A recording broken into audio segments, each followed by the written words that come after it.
All right. Good evening, ladies and gentlemen. How are you guys doing? According to my Finnish friends, we're actually late because by Finnish standards, we would have started this at 6 o'clock right on time. So I do apologize if our Singaporean standards are not up to yours. But it truly gives me real pleasure to personally welcome you to SPJ School of Global Management. My name is Dr. John Fong. I'm the CEO and head of campus here. I'm also a very proud member sitting on the Finnish Business Council. And today, together with me, and I've got a few colleagues that's around, and of course, first introduce Karina. Karina is our recruitment manager here. As you can tell, she's not Singaporean. She's Finnish, of course. We've got Diana. Diana is our institutional development manager, and of course, Wani manning the cameras over there. She's our branding and PR manager. Round of applause, yeah, sure.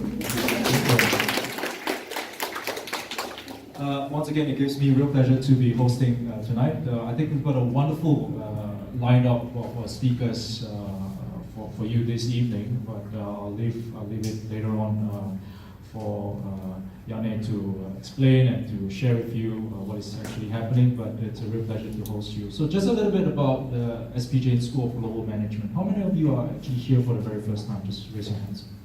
Awesome, we should do a campus tour right now. So just in case you're wondering, we actually started off back in 2005. We were one of the 3 schools that the Singaporean government actually invited in to Singapore to start a campus here. So INSEAD, Chicago Booth, and then of course us, SPJ. The campus itself is pretty amazing. We're on the fringe of the CBD, as you can probably tell. 7 acres of land, which is large by Singaporean standards. The heritage building that's just right behind you. Later on, we're going to have our networking events in there. The heritage building itself was actually given to us by the Singaporean government, by the Economic Development Board when they invited us in. So we're quite privileged to have that space. Just in case you're wondering, it was actually the British Senior Officers' Mess back in those days, and we've converted the entire area. So we'd love to give you a tour of the campus. Currently, we've got bachelor's and master's students studying here, close to about 500 from 30 over countries, so very international. We've got classrooms above here, and then of course above the classrooms we've got dormitories as well. You'll actually see some students actually later on as you go on.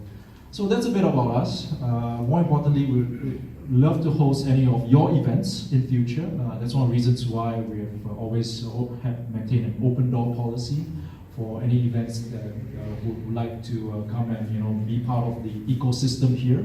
Our students are extremely bright. One of the reasons why we have been ranked so well, SPJ, is, and you can see the rankings on the wall, is because we are very selective in terms of our students and in terms of the admissions process as well. So we'd love to share that with you. A lot of brochures are there at the back as well if you're interested. So that's so much about the commercial talk. But ladies and gentlemen, can you please put your hands together to welcome the chairman of the Finnish Business Council, Yane.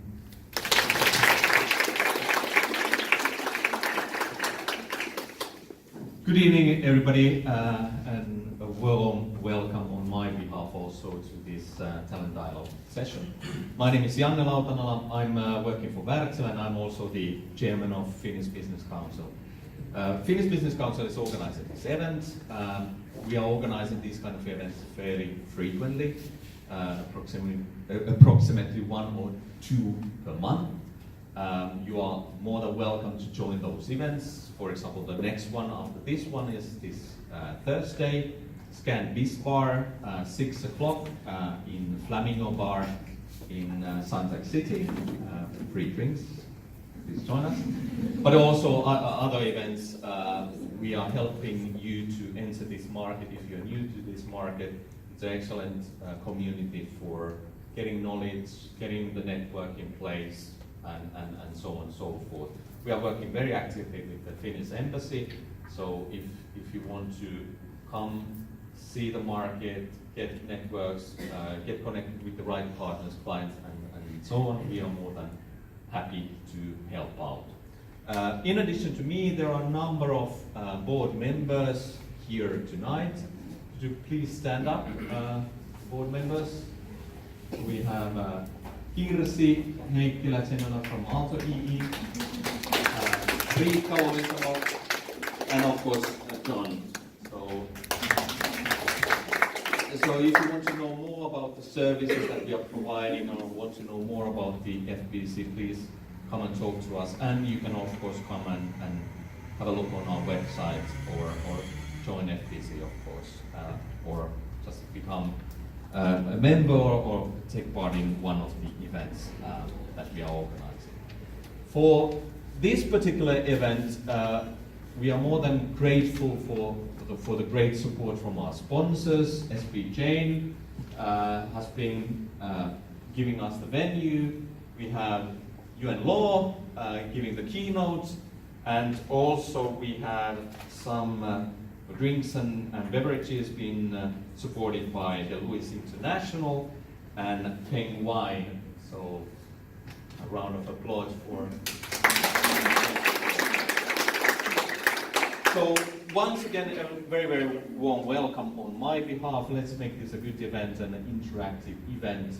I would like to hand over to Sam for giving us the keynote.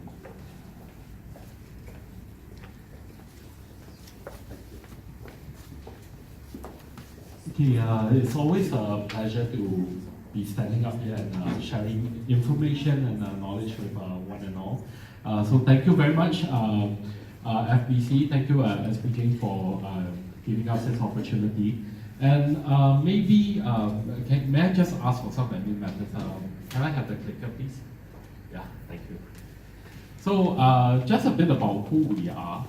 Obviously, we're not finished. I like to joke sometimes with Rika that we are just beginning. So, okay, so that's really bad. I apologize. That is the last bad joke you'll hear of me. Yes, today we will talk about employment in Singapore, and as I understand, it can be a bit of a hot topic. Yeah. But before I go to that, let me just say a bit about who we are. We are here.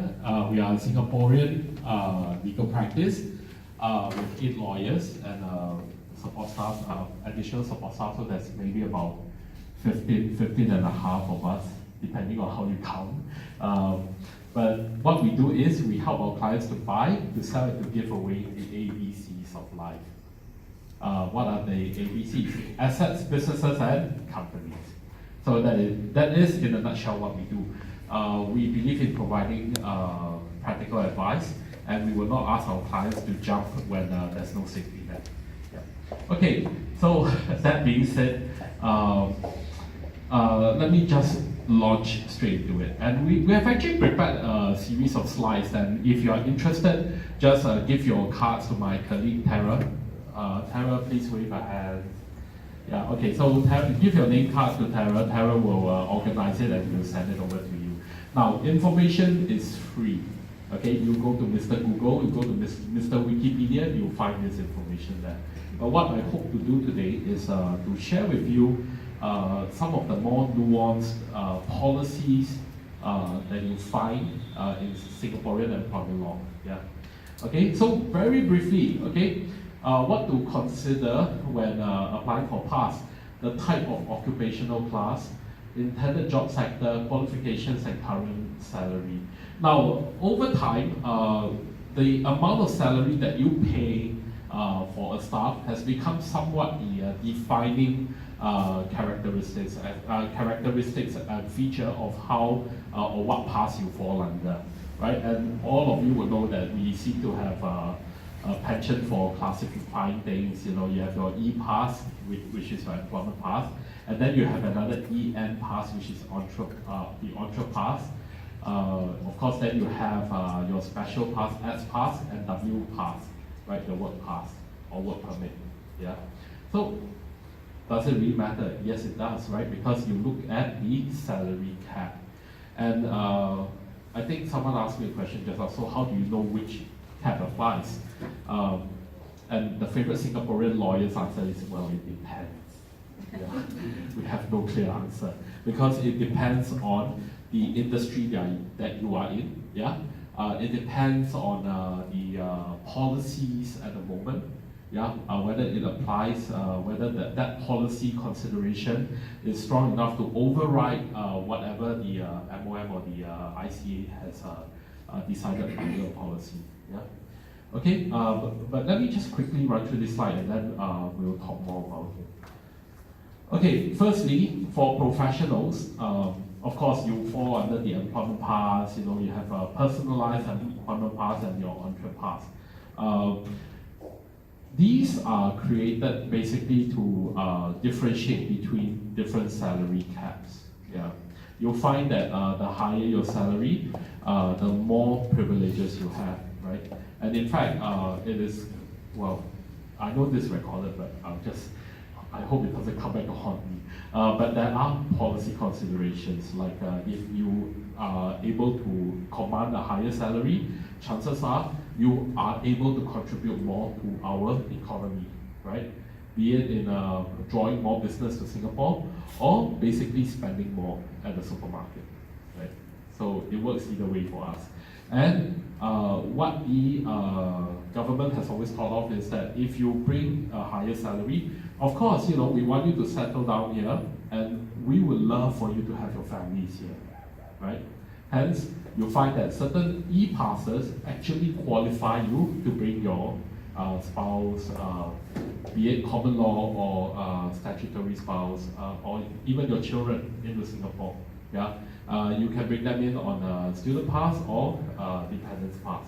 So this applies to basically all three categories here. Yeah. The only difference is that the entree pass, as some of you may be aware, is exactly the same form as the employment pass. Yeah. But the only difference between the two is that for the entree pass, you are a business owner. Yeah. As a business owner, you are supposed to qualify or to meet certain conditions, like hiring a certain fixed number of Singaporeans, having a certain amount of money as capital for the business, yeah, so on and so forth. Yeah.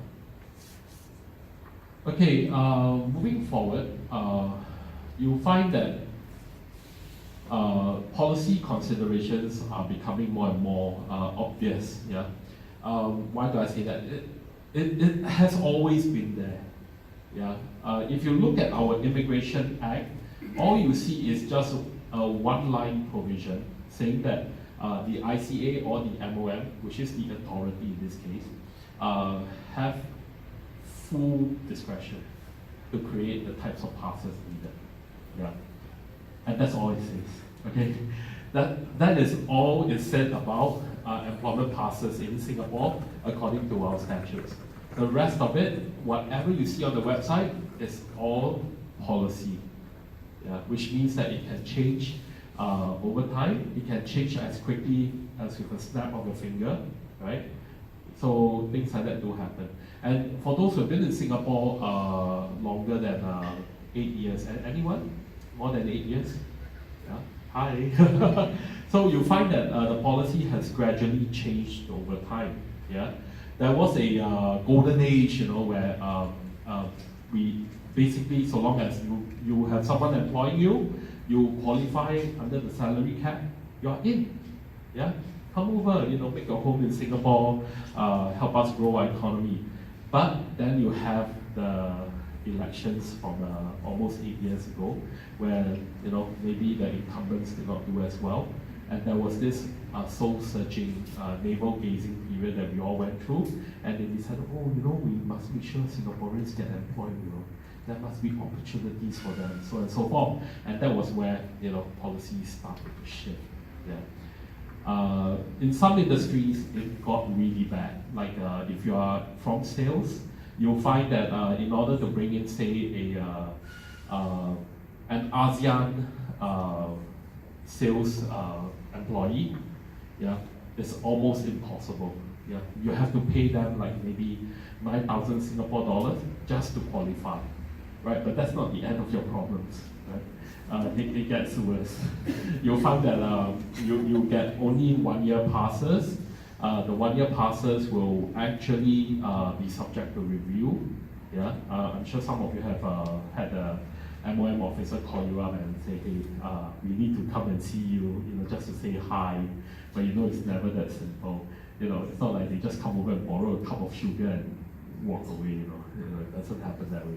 So what they do is they are there to ascertain that your business can sustain the employment of that employment pass holder. Yeah. And this is becoming one of the biggest consideration or policy considerations whenever MOM assesses whether an employment pass should be given. Can you sustain the operations? Needless to say, MNCs have no issue.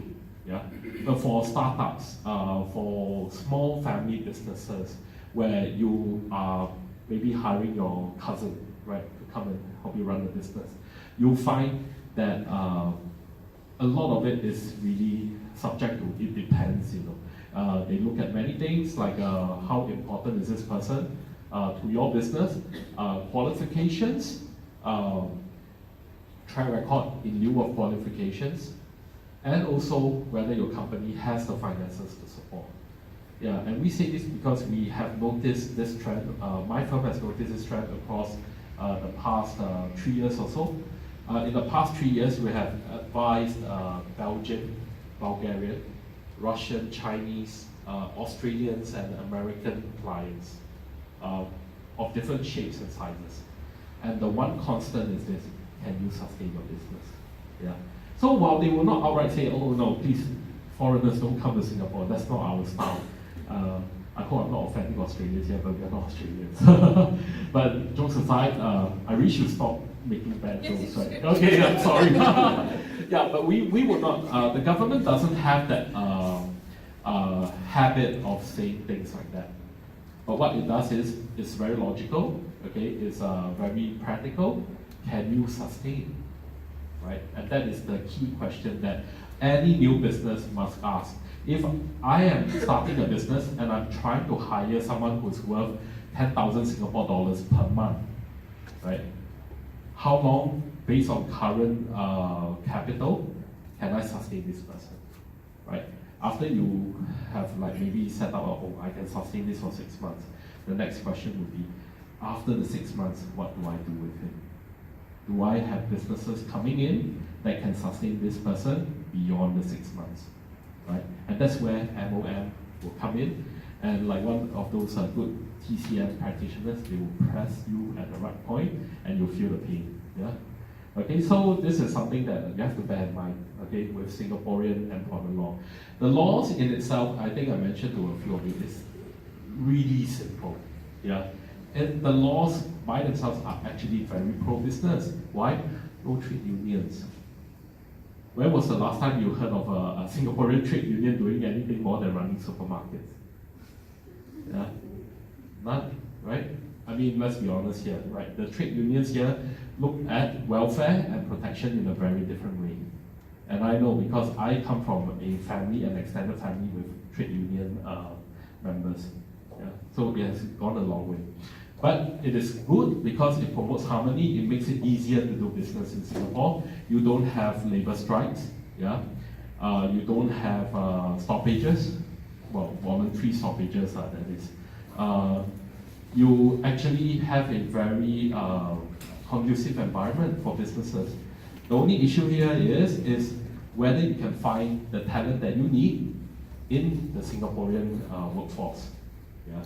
And if you can, the consensus of the general thinking now is please support by hiring Singaporeans. Yeah. But you see, that is where you really have to think very carefully. Are the Singaporean workers as well trained as the one that you are bringing in? It's fine, bring in the foreign talent because I think it makes this place greater. Yeah. You go back long enough. My family's not even from Singapore, but we have been in Singapore for 5 generations. Yeah, so there you go. So who's to say who's Singaporean or not? Well, of course, that is, maybe I can blog about it, you can read about it. Okay? Now, moving forward, PEPs, of course, all these are very standard requirements which you can get off the MOM website. Yeah, so I'm not going to fast over this for too long. Entrepass, same thing. Make sure that you meet all the requirements. Now, one issue here, over the past 5 years, I've noticed that when some of our friends or clients apply for passes or start off their business in Singapore, they weren't sure about this. And because, as I mentioned earlier, the forms are actually identical, they ended up filling in the wrong things. And when it should have been an employment pass application, they filled it up as an entre pass application. So what does that mean for the business? It means that you are subject to very different considerations. Yeah, you have to make sure, okay, and this is very important, you have to make sure that if you are filing an entre pass, you must have a business plan. Yeah, and that business plan, if you don't have it, they will remind you, please state in the next 2 years how many Singaporean staff you are hiring. Yeah. Now, you see, what happened to one of my friends, we call him my German brother from a different mother, okay, we were that close, was that he did this, he came in on an entre pass, and in his business plan, he said that he will hire exactly 2 Singaporean consultants. But what he did not realize was his idea of hiring was vastly different from the MOM idea of hiring. Now, when you can just ask the Singaporeans here, when you say hire, what does that mean? The first thing that comes into mind is CPF, Central Provident Fund, right? You have to contribute to CPF. And that is one of the features of an employment situation, CPF, right?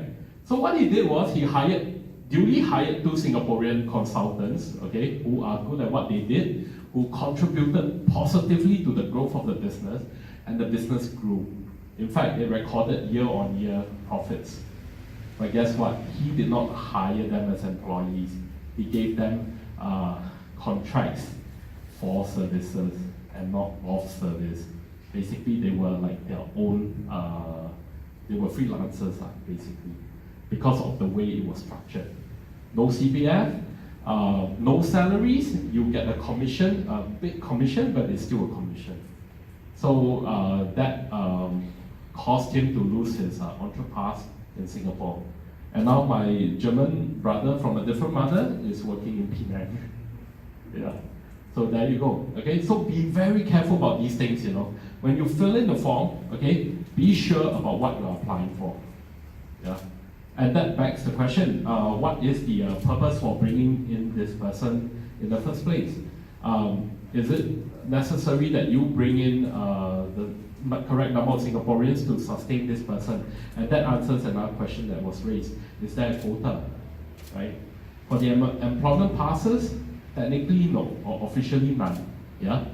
But for the S pass, the special passes or the work passes, yes, there will be a quota. In fact, there is a quota, but if you ask me what a quota is, again, favorite lawyer's answer in Singapore, it depends, yeah? It depends on the industry that you are in, yeah? Some industries, like the service side, you'll find that the quotas are friendlier, because Singaporeans don't want to do the job.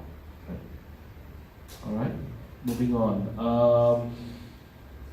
So a bit about employment law in Singapore. You know, when you employ someone, you can of course employ that person under your personal name directly, or you can actually create various types of entities to hold the employment relationship. Yeah.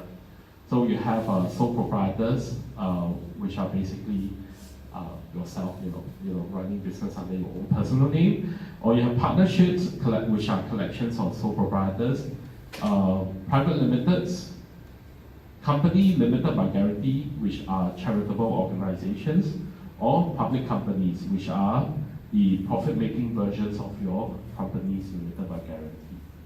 Yeah. So all of these entities have legal capacity to hire in Singapore. Yeah, as do you personally. Yeah. Okay. This again is taken from the website, but essentially, you know, the Singapore government is very keen to attract foreign companies, yeah, foreign investment. And one of the things that we do to attract such talents or such companies to our country is to offer reduced tax rates. Well, technically speaking, they are not reduced because we don't want to be labeled as a tax haven. But what we do is we give you tax concessions.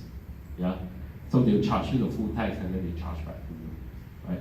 or they return it to you. So the effective tax rates can be as low as 5%. Currently, most of us are paying corporate tax rates of 17%. Yeah. Okay.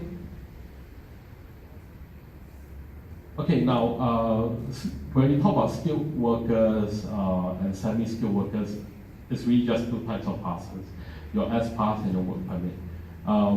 Such passes are again subject to salary caps or minimum salaries.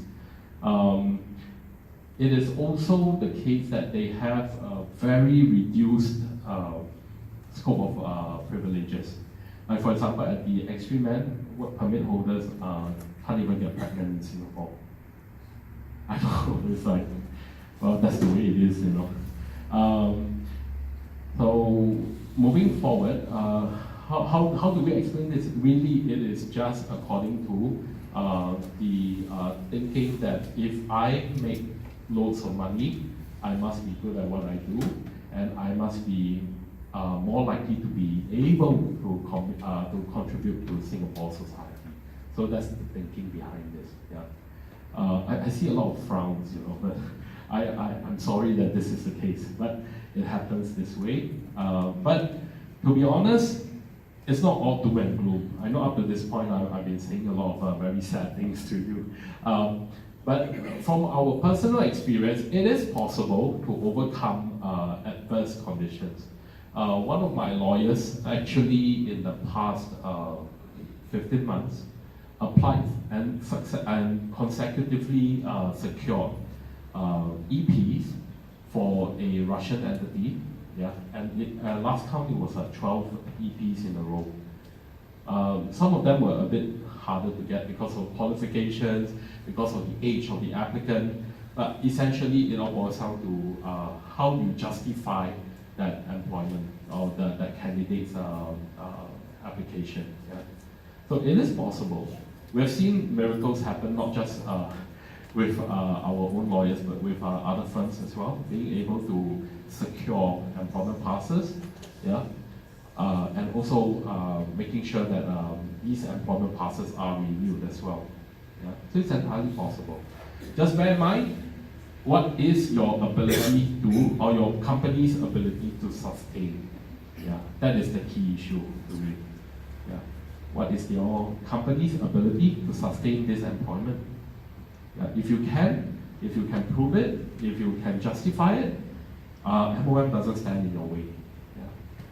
Of course, unless you hire one of these S-Pass applicants, which of course there is a quota, depending on your industry, right? So it can be as high as 9 to 1, 10 to 1, as is the case in my industry, or it could be as low as 3 or 4 to 1.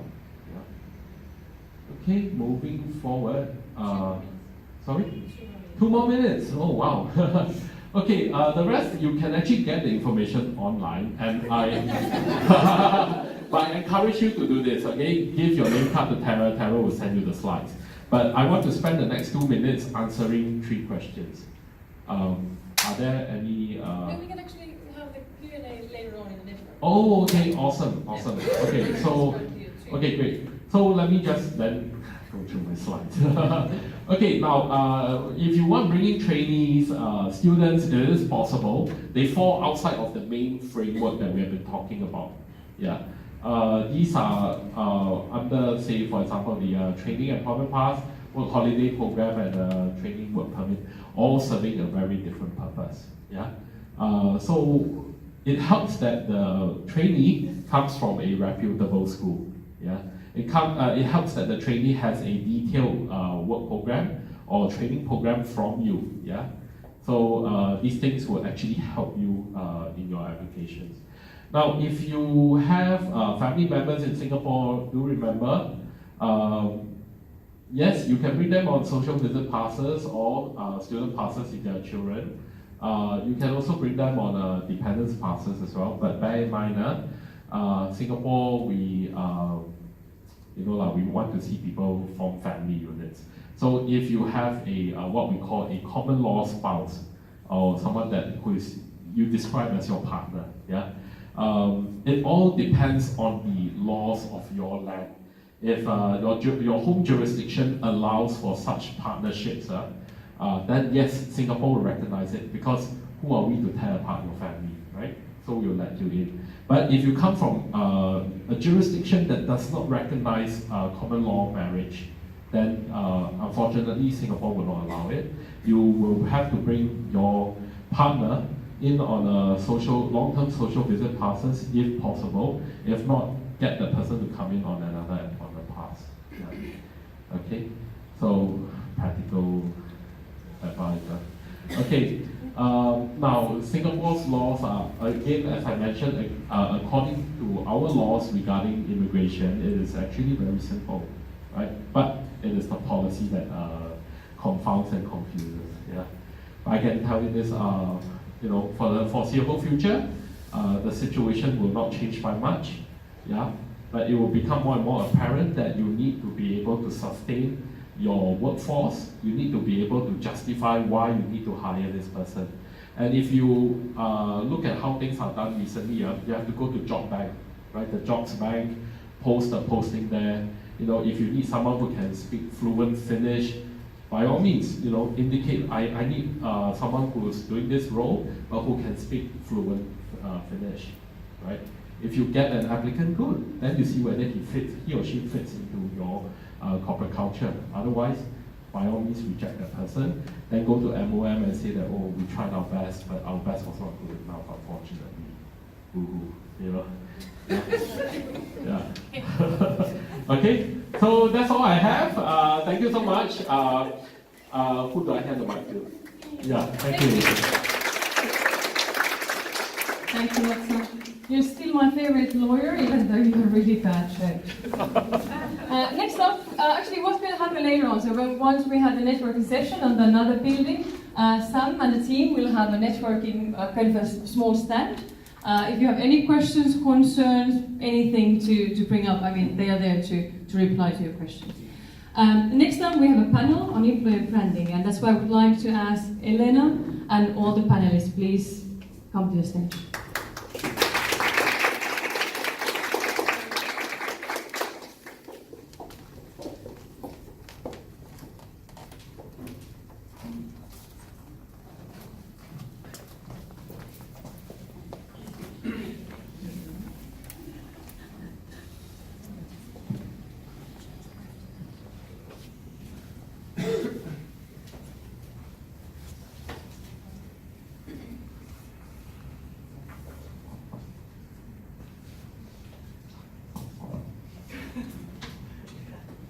We have one mic each? Wow.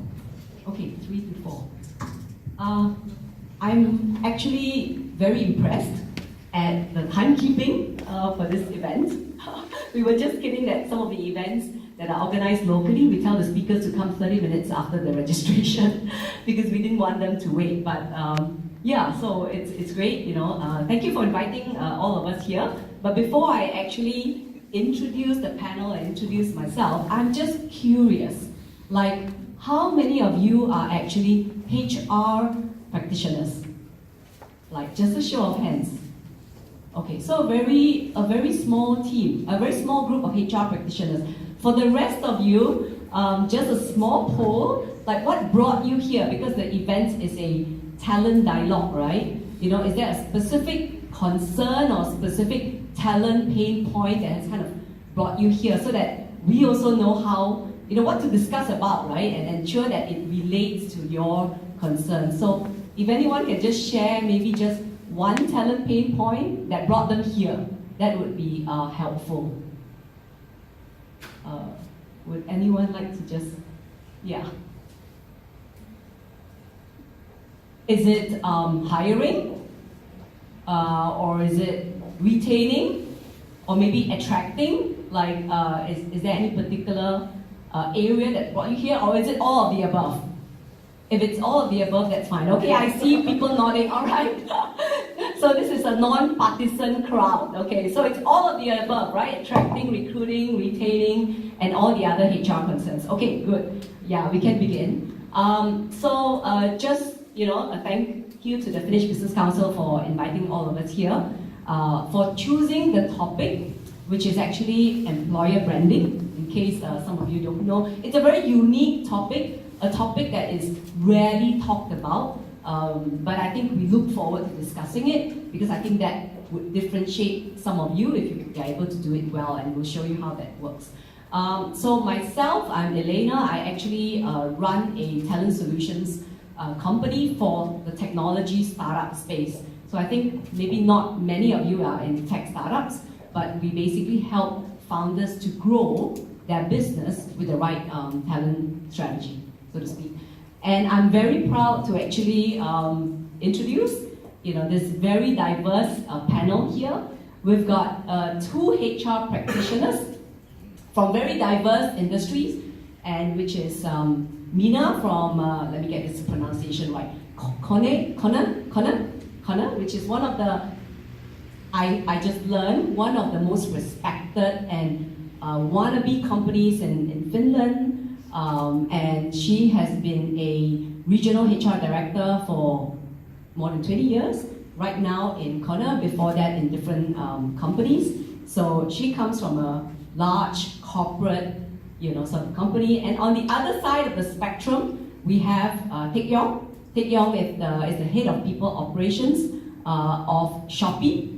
And Shopee is actually a marketplace for consumers, and it has just IPO'd, but prior to that, but it's still considered a tech startup. So very different sort of industry.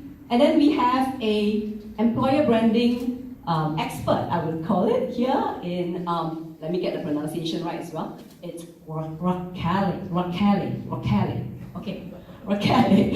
Rachele hails from Italy, and that's what, her name is, And she works with Universum, which is a global employer branding solutions company. She's the chief strategy officer there. And so she will be able to, I think, provide that kind of overall expert opinion on what we're doing and how we can bring employer branding to life in the companies that we're in. So thank you for this, for coming together, and we hope we'll be able to shed some new light or provide some perspective, real case stories on how employer branding can work in your own company.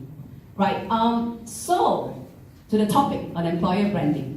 Now, just a quick question. Sorry, I keep throwing questions at you all. I don't mean to put you in the spot, but I think it helps us also to know, where you guys are.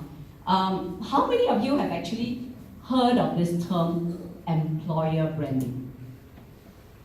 Okay, good. So maybe about half the group here have heard of this term.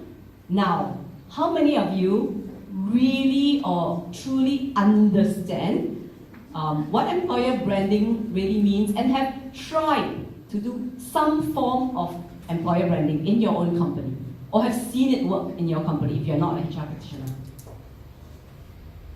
Okay, so less, okay, but it's the same people putting up their hands. Okay, never mind. Right, so I think, maybe we can start by just defining, or maybe, from the panel's point of view, what employer branding really means.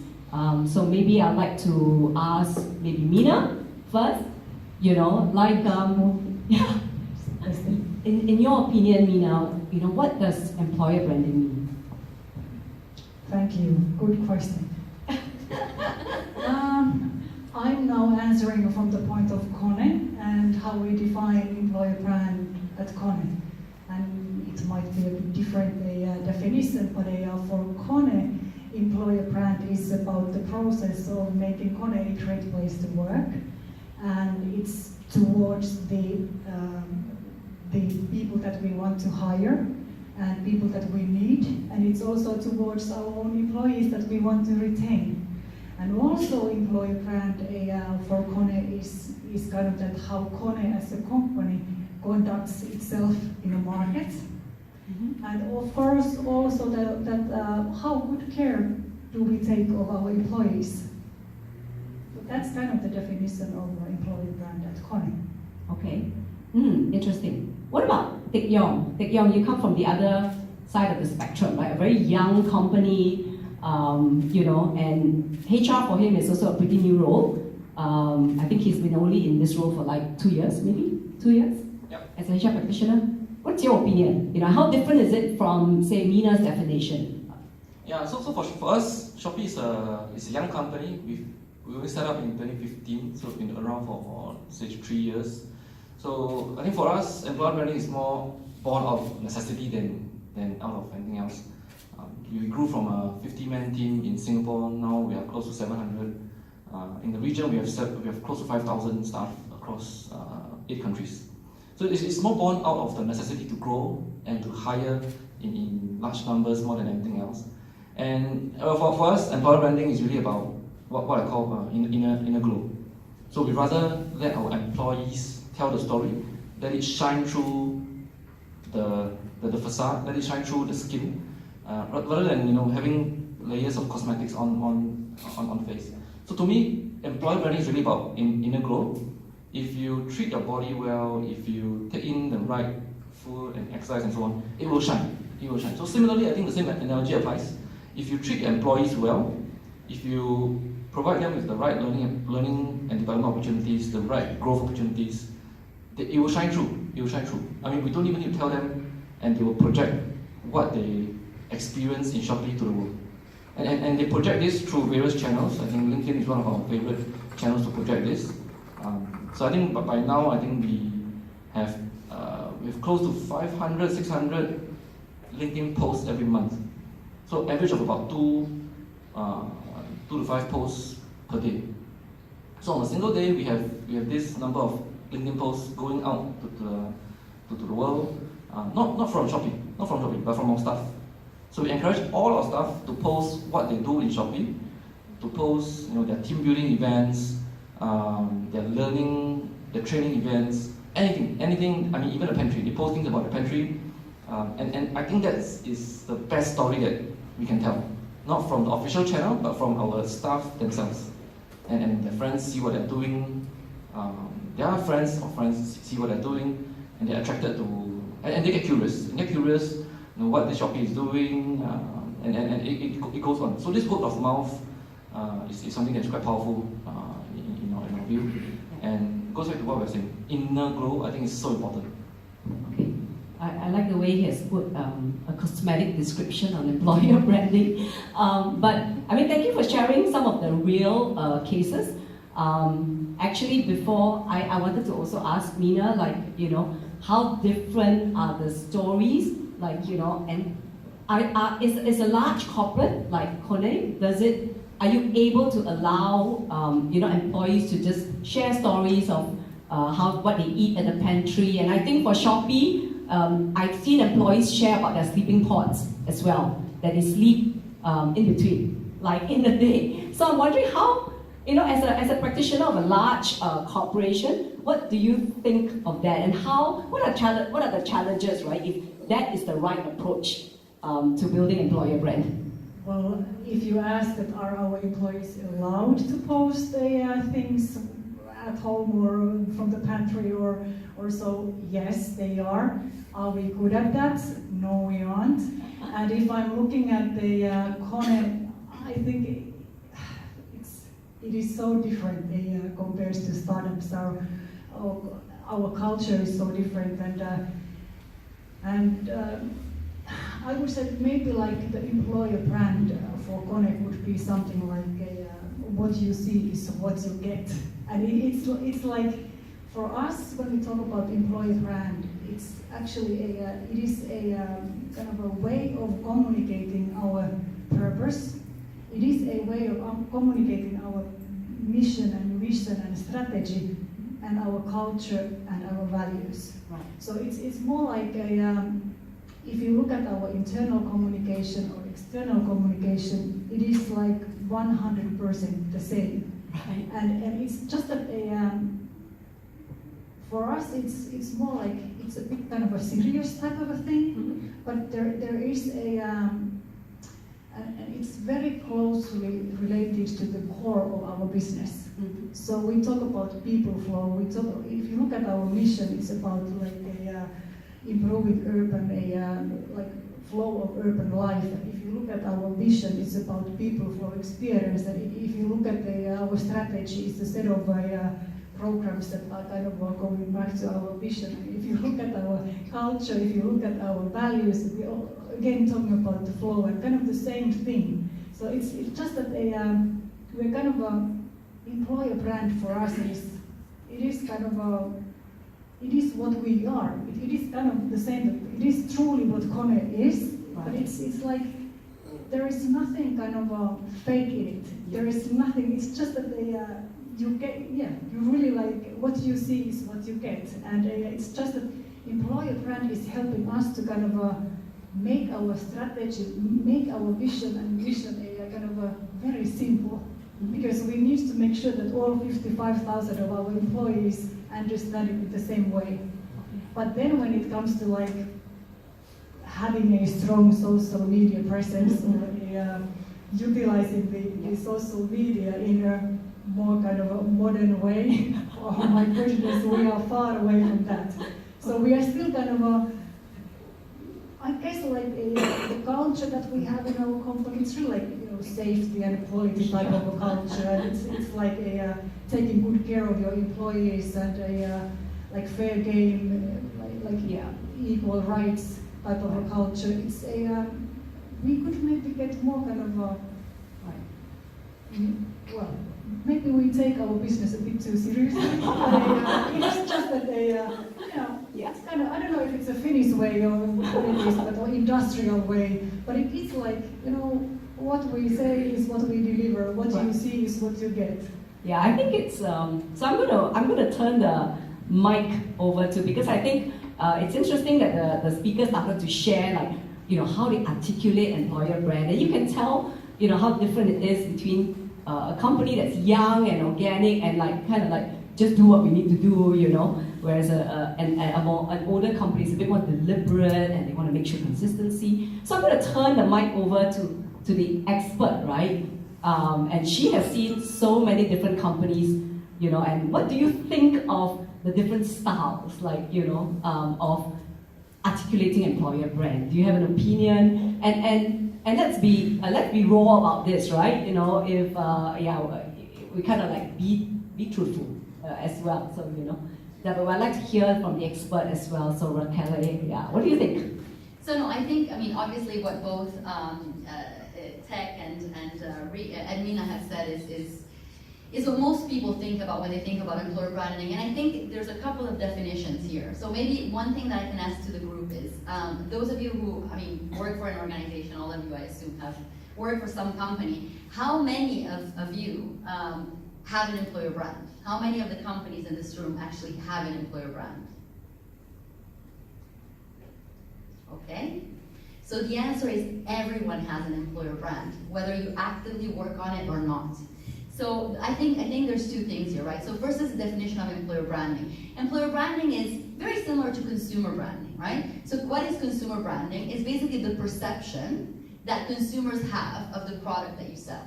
Employer branding is very similar, but it's the perception that people have of the employer that you are, right? So instead of companies positioning themselves as great industry leaders or wonderful organizations because we have the best product, the best printer, we position ourselves because we have the best people and because we're the best employer.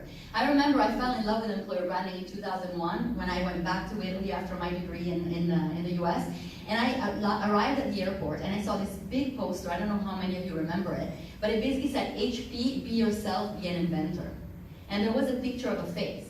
And I remember that I was looking at it, I was like, what are they selling? I don't see any printers, I don't see any computers.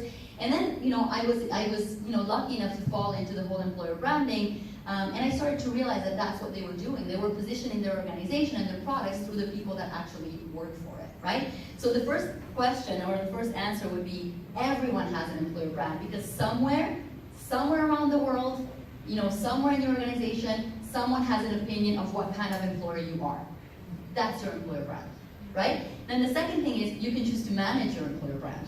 So I want to make sure that I'm very much in tune with what my values are, with the kind of employer that I want to be, with the kind of vision that we have, as an organization for the type of company that we want to be. If we were to, wake up our ideal talent in the middle of the night and ask them what they think about us as an employer, what would we want them to say, right? And then of course looking internally, there was a lot of talk about internally and delivering on that message. That's the other aspect, is what is the internal reality? So if I was to bring your employees out to dinner or to drinks, what would they tell me it's really like to work for you, right? So that's the other aspect. And then it's also what is credible and what is attractive externally, right? So what is it that your target audience is looking for out of their ideal employers, and what is it that they currently associate with you, right? So if you look at all these things, then you start getting an understanding of how you want to communicate your employer brand. And in order to communicate your employer brand, you need to have, and I think this is more in line with what you guys were talking about, an employer value proposition. So an employer value proposition is basically the unveiling of who you are as an employer. Looking again at your vision, looking at your identity, looking at your perception externally, who are you? So if a company was a person, your analogy was great. If your company was a person, right, the brand, your position in the stock market, your product, how well you're positioned, that would be the outside part, right? The being tall, being blonde, being blue-eyed, or whatever. The employer value proposition is who are you on the inside? What's your soul? What's your personality? So as an employer, who are you?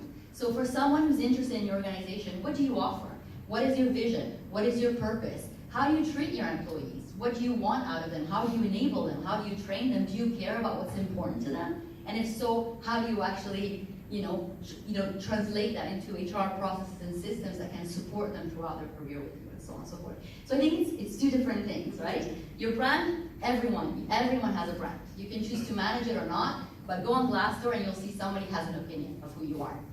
And then of course managing that with a strong EVP, properly communicated, that's true internally, is going to help you make sure that you can align your employer brand to the perception that you want people to have of it. Yeah, it's a really interesting thing that how do you manage your employer brand? Like at KONE, like now when I let our global leaders know that, hey, I'm going to come to this event, and there's a bunch of the audience is going to be really critical, and they're going to be challenging our employer brand, and so what are the key messages that I'm here to deliver? And then we were actually discussing that, well, how do we actually manage our employer brand? And we don't manage it too much. And like I said, it's really interesting. It still goes back to this having a clear kind of a purpose. That everybody who works for KONE, they know that what is the strategy, what is the purpose, what are the values, what is the culture. There is kind of a 1A4 size picture that each employee has on their table, and that says it all. So it's kind of very clear. Then, okay, so I think we should be managing it somehow. But now, for example, looking at these global rankings, still I'm thinking like KONE, it has been, I think I actually wrote it down, and I think I now remember it was number 56 in most innovative companies in the world, according to Forbes, and number 74 according to Forbes, like world's best employers. So we do have some recognitions. And then if I'm looking at for example, our internal employee engagement rate. So it's really high. It's much higher than the companies who are in our industry. So we have like I think we are doing something right, but then like managing the employee brand, that I think we can do more of, and I think that there is something that has maybe worked in the past, but might not be working in the future. Right. And you look at a couple of more good things about KONE. You look at for example the last 10 years. So KONE has been doubling the employee headcount number, and the sales we have been tripling, and the earnings 5 times. We have grown 5 times in the earnings. So all the numbers look really good, but it doesn't mean that we will succeed in the future. And then when we talk about that we should manage our employees, I think yes, we should manage it and do also other things differently. So I think it's interesting the way Minna has so passionately articulated what her company stands for, and there's this A4 sheet of paper which has very clear principles, values, and culture statement, but yet, she's going, are our employees really engaged? Are they really, are they projecting that image out? So it seems as if there's a difference, because I'm going to hand it over to Teck Yong, right, to ask if Shopee has got this A4 size paper with culture, values, purpose, and principles. Do you actually have that? Because it sounds as if, from Rachele's standpoint, that is the foundation, like the fundamentals. You've got to know yourself first, and then we'll figure out how to sell yourself, how to pitch yourself. So I'm curious to know if a young company like Shopee has got that somewhat somewhere. Yeah, we don't have this A4 size paper. Maybe it's A3. No, we have no time to write down these things. But I think what we tell the teams is that there's really no major boundaries on what they can do, what they can say, what they can post, except that they have to project certain values. So I think we talk about our own values, that we are humble, we are fast, we like teamwork, and so on. I think these are universal stuff. I think everyone talks about teamwork. Every company, I've not seen a company who doesn't talk about teamwork. Every company talks about being fast, being innovative, strong problem solving, and so on. But I think it's more important for the employees to show those values rather than talk about them. So for us, it's quite simple. As long as in your post, try to have more than one people in the post. I keep talking about LinkedIn, because LinkedIn is really quite big for us. So we encourage our staff to post pictures of them in team buildings, of them within their own departments. And it seems easy, but it's not so initially. So I think for those who wanted to start off this LinkedIn strategy, I think it takes quite a bit of effort. So what we do initially, just to share a tip, is I think initially we tie LinkedIn posts to some of our own HR initiatives. So for example, we provide some team building fund. Every quarter you can go for team building, we provide some amount of money. In order to make a claim and expense this amount, you have to do a post and submit to finance. So finance will reject if there's no LinkedIn post. So it's as simple as that. We have mentorship lunches, mentorship dinners. Similarly, so if you don't do a post, your lunch will not be reimbursed. So initially, to kickstart the entire process, we built this into our own HR policies. So we make sure we sort of force them the Singaporean way. If you can't get people to do it voluntarily, we force them. But after a while, I think they realize it's not so bad. It's quite fun, and it gets quite competitive. They are competing on number of likes, comments across the other posts. They will encourage their own teams to click likes. So these are fake likes that we have. But it works. So they get their own network, their own circle to comment, to like. And this in turn snowballs. Okay. Interesting as well. I mean, I guess we're going into the house, and it's really quite different between the companies. But actually, I'm sure some of you may be asking, yeah, it's great. We're doing some of this. KONE is doing some of this. But kind of like why? It's like, why do we need to spend money?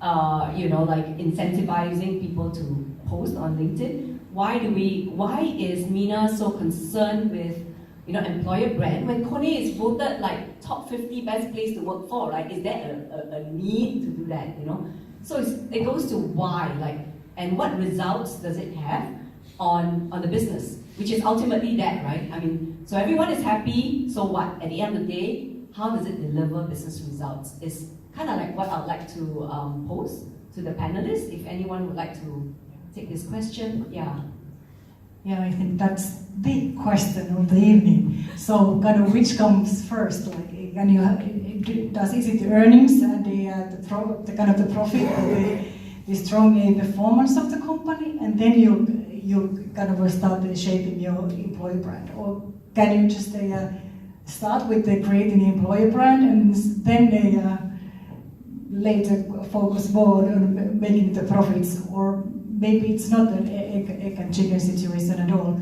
But I think that according to all the studies that HR people have done, I'm sure that the employer brand has a lot of impacts on many things. And for example, like strong employer brand, of course, like if you look at time to hire, for example, that the stronger brand, hopefully the more faster and better candidates you'll get. Some say that the financial sustainability is something that has a link to a employer brand, employee engagement, recognition, all kinds of things. But then again, in KONE, I would say that the why is basically, that's kind of that the employer brand is a way of explaining our stories. It is kind of that putting together these, I keep repeating myself, putting together strategies, vision, mission, values, culture, and then kind of taking kind of the key parts of those and highlighting them when we talk about the employer value proposition. So it's basically helping us to form the story of the company and purpose. Got it. I mean, understand the whole thing about story, and I think that's important. But I think ultimately, you know, as a business, it has to come back to some sort of measurable metrics. Yeah, and I'm curious, like that's why I'm opening it up to the panel as to if you have seen some measurable metrics. Maybe Rachele, we have seen a very diverse, you know. Yeah, so I mean, there's tons of measurable metrics. I think that was the ultimate question: is how do you measure the impact of employer branding efforts? But going back to your why question, is it okay if I go back in time a little bit? Sure. Because I think there's one thing that I think is important for us to understand. Why is it that employer branding is so important right now, right? Because I mean, obviously, employers have been employers for years, right? I don't know how many of you watched that 70s show, but there was a scene where, you know, Red was saying that, you know, work is, you know, taking as much crap as you can from the boss man and then seeing if you can take some more. So I think when you talk about employer branding, you can't talk about employer branding without thinking about the millennials. Because millennials, for those of you who've been millennial to death, are the ones that really have changed the rules of the game. So what happened is that up until my generation, Gen X, right, work was work, right? We didn't choose a company based on